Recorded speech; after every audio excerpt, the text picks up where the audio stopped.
Tonight I tell you, the difference between fulfillment and frustration is persistence. If you persist in the assumption that you already are what you want to be, you will become it. For creation is finished, and the world must yield to the state you sustain. Yet many begin with enthusiasm and abandon it at the first contradiction, imagining once and then falling back into doubt. The failure is never in the law, but in the refusal to persist. Assume you are already that which you seek, and though it may seem false, if sustained, it will harden into fact. This is not accomplished by a passing thought or a fleeting emotion, but by holding the imaginal scene until it feels natural. Too often people jump from one desire to another, never dwelling long enough in any state to let it mature. Now let me remind you, think of ordering something you truly wanted. Once the order is placed, you don't call the store every hour asking, "Is it really mine?" You know it's on its way. The delivery is certain. Your order, it is already being prepared. The package is being packed, labeled, and set on its way to you. Just because you cannot see it with your eyes does not mean it is not in motion. I tell you, you may not see movement yet. The outer world may appear still, but the change has already occurred. The outer must, by law, arrange itself to reflect the inner. All is moving exactly as it must, and when the outer world begins to shift, it will not surprise you.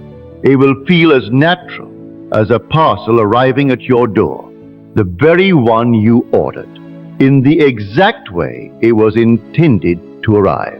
You will simply sign for it because you always knew it was yours. You will not marvel at its arrival, for it is not a miracle, it is law. You will not ask, "How did this happen?" for you remember the moment it was claimed. And you will not say, "It has come." You will say, "Of course it has come."